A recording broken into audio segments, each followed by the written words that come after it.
अस्सलाम वालेकुम नाजरीन, आप देख रहे हैं अदबी चैनल पाकिस्तान अदबी फोरम और मैं हूं आपका होस्ट ज़िया साबरी। इस चैनल से हम मुख्तलिफ अदब पारे, चाहे वो शायरी हो या नसर हो, आपकी खिदमत में पेश करते रहते हैं। इस वीडियो में हम कसूर से ताल्लुक़ रखने वाले एक अफसाना निगार नईम अकबर की किताब मोहब्बत नीला मौसम है से एक अफसाना मुंतखब करके आपकी खिदमत में पेश कर रहे हैं, जिसका उन्वान है मेराज मोहब्बत। चलें शुरू करते हैं आज की video.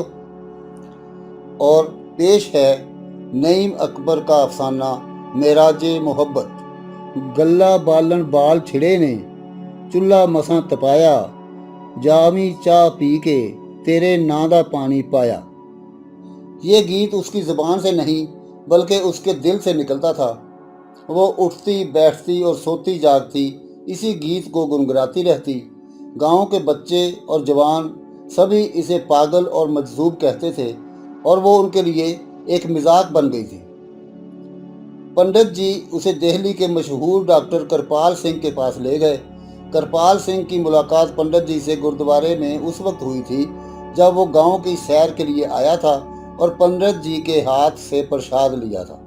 Karpal Singh Oxford university से फारगुत तहसील था और साइकाट्रिस्ट की दुनिया में अपना नाम पैदा कर चुका था। यूं तो वो हिस्टेरिया के बहुत से मरीजों का इलाज कर चुका था, लेकिन सरदारनी महताबों के इस गीत ने उसे उलझन में डाल दिया था। डॉक्टर करपाल ने जब महताबों से उस गीत के बारे में पूछा तो उसे जवाब में भी वही गीत सुनाया गया। डॉक्टर करपाल सिंह दोबारा सरदारनी महताबों के गांव जलालाबाद पहुंचा।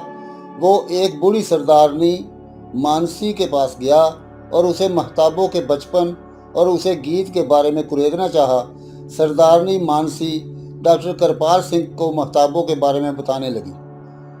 मैं और महताबों फिरोजपुर के उसी गांव जलालाबाद के रहायशी हैं। महताबों इसी गांव के ज़ैलदार सरदार करतार सिंह की जागीर की अकेली वारिस है।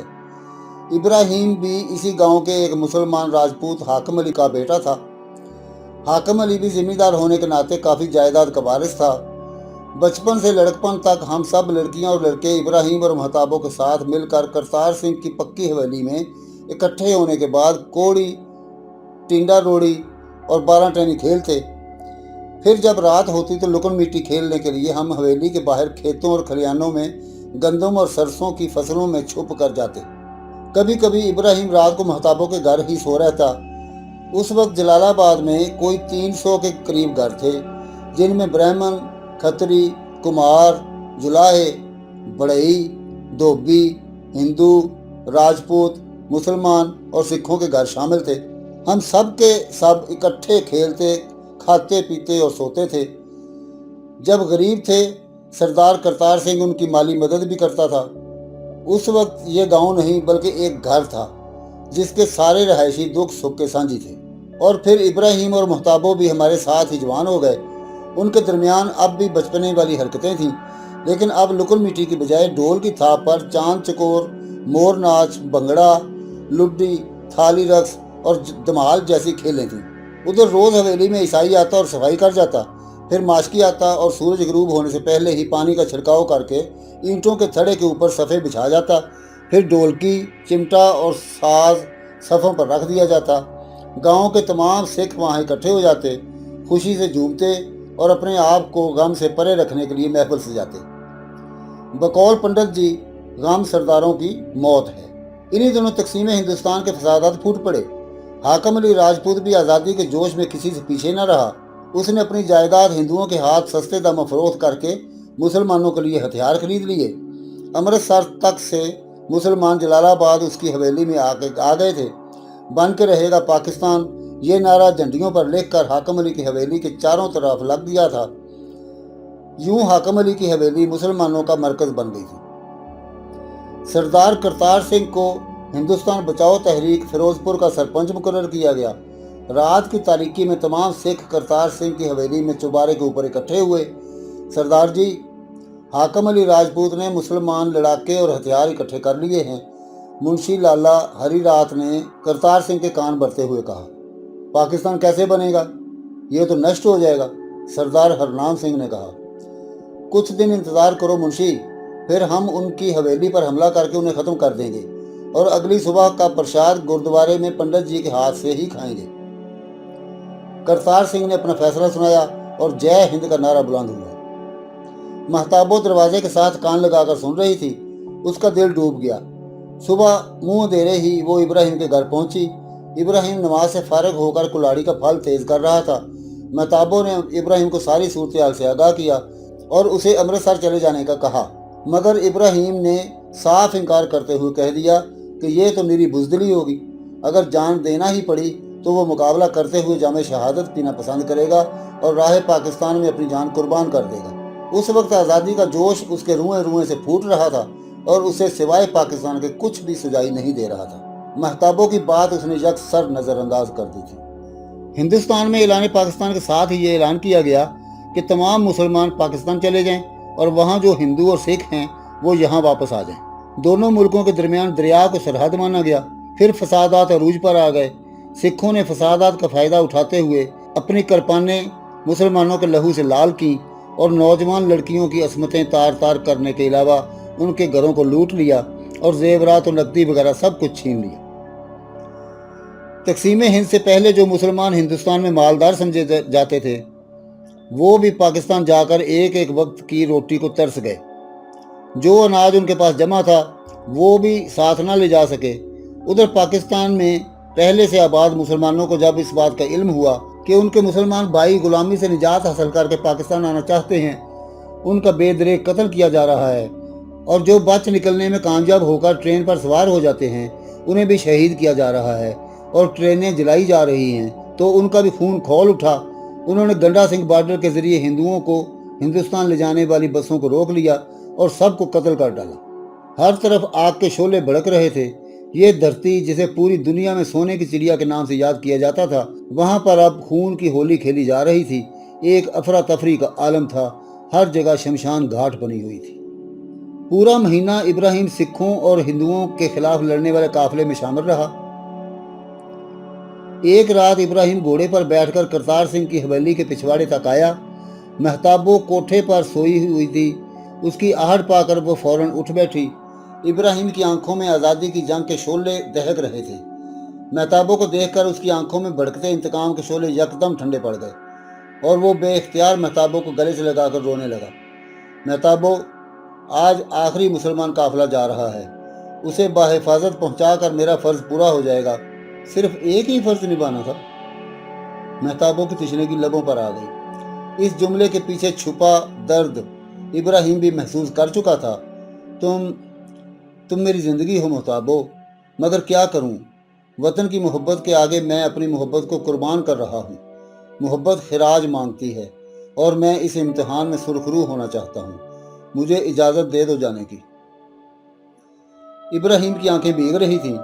इब्राहिम, मैं तुम्हें इजाज़त देती हूँ, लेकिन इस फ़र्ज़ के बाद मेरी ज़िंदगी अमानत के तौर पर अपने फ़र्ज़ में शामिल कर लो कि तुम मुझे यहाँ से ले जाओगे। अगर ज़िंदगी रही तो मैं कोशिश करूँगा, उस वक्त का इंतज़ार करूँगी। अब तुम्हारे बगैर मैं एक जिंदा लाश के सिवा कुछ नहीं इब्राहिम। ये कहकर वो धीरे धीरे सिसकियाँ भरने लगी।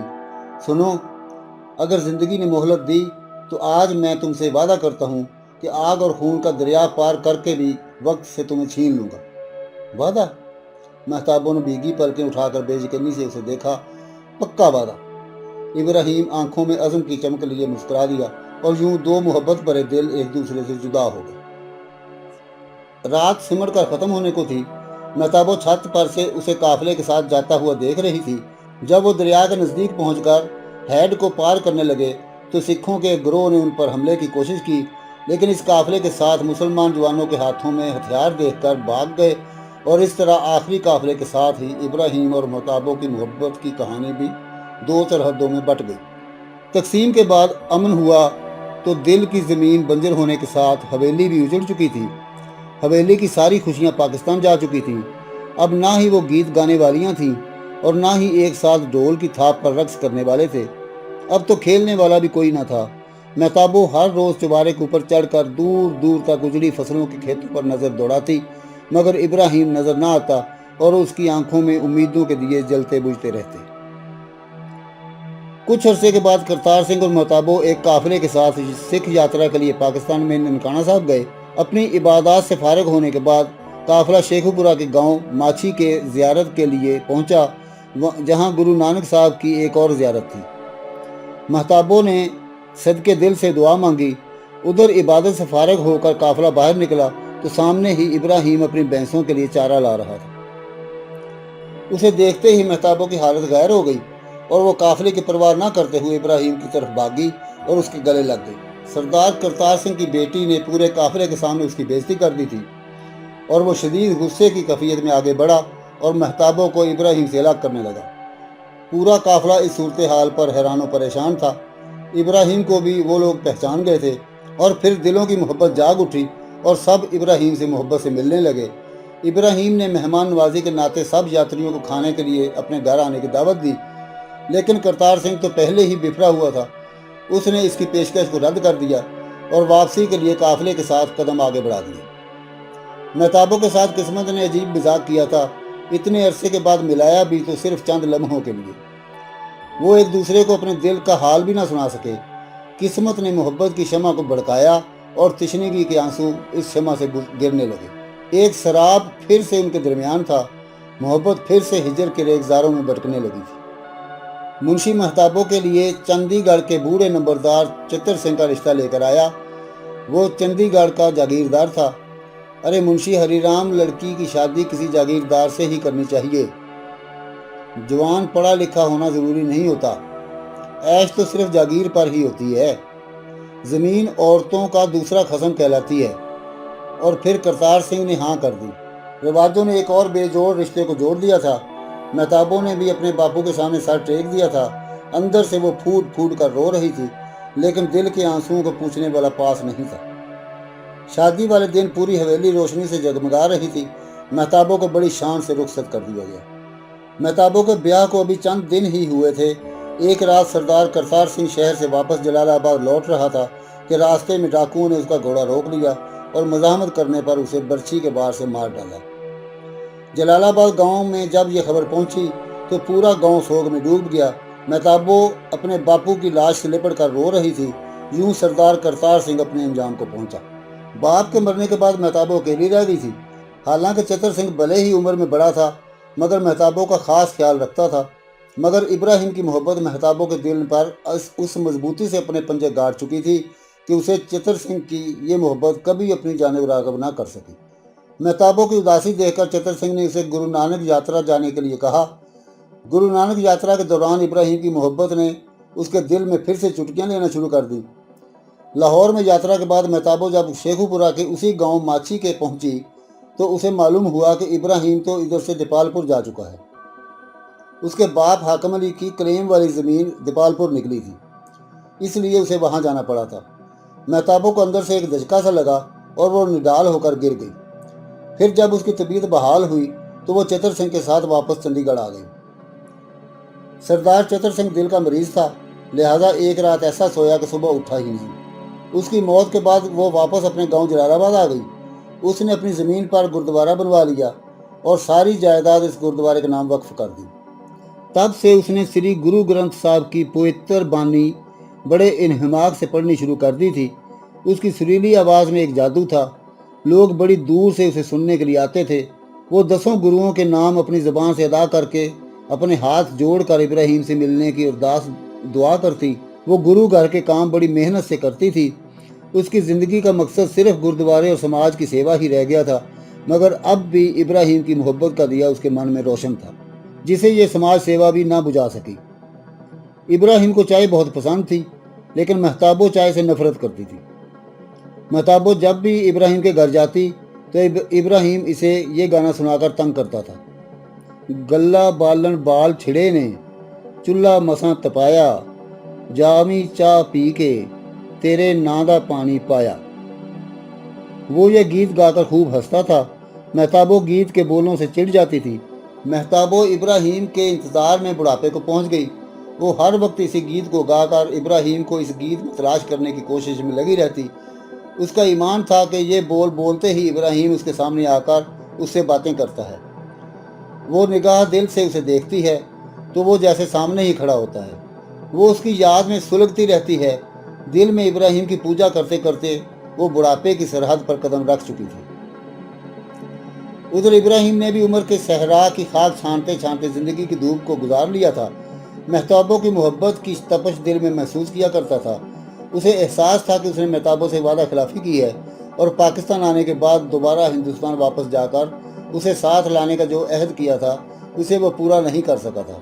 और शायद इसी बात पर उसकी महताबों उसे बेवफा समझती होगी, मगर उस पगली को क्या पता था कि पाकिस्तान आने के बाद इब्राहिम बीमार रहने लगा था और जब उसने डॉक्टर से रब्ता किया तो इसे बताया गया कि उसे टीबी हो गई है और मर्ज इस कदर शिद्दत इख्तियार कर गया है कि अब उसका इलाज मुमकिन नहीं।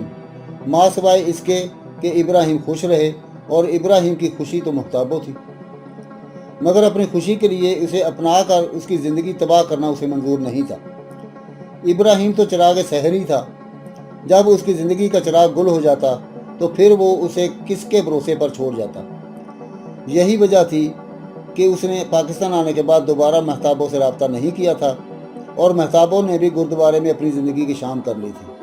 मगर इब्राहिम शायद ये बात भूल गया था कि दुनियावी डॉक्टर्स के अलावा भी एक और डॉक्टर है जिसने हमारी मौतो हयात का वक्त मुकर्रर कर रखा है। और शायद यही वजह थी कि डॉक्टर की पेशगोई के बावजूद इब्राहिम अभी तक न सिर्फ ज़िंदा था बल्कि अपनी जवानी की मोहब्बत महताबों को भी याद करता था। शायद कुदरत को इनका मिलन मंजूर ही नहीं था। सच है कि सब ही मोहब्बतें तो अमर नहीं हो जाती। ये भी एक मोहब्बत थी जो हासिल होकर भी याद और हिजर के दरिया बीच में छोड़ गई।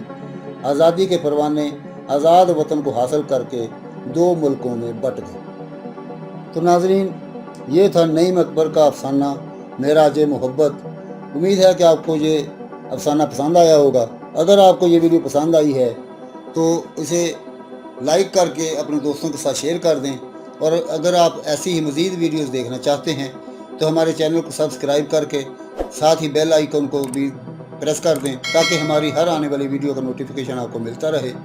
इसके साथ ही अपने होस्ट ज़िया साबरी को इजाज़त दें। मिलते हैं अगली किसी और वीडियो में किसी और अदब पारे के साथ। तब तक के लिए इजाज़त। अल्लाह हाफिज़।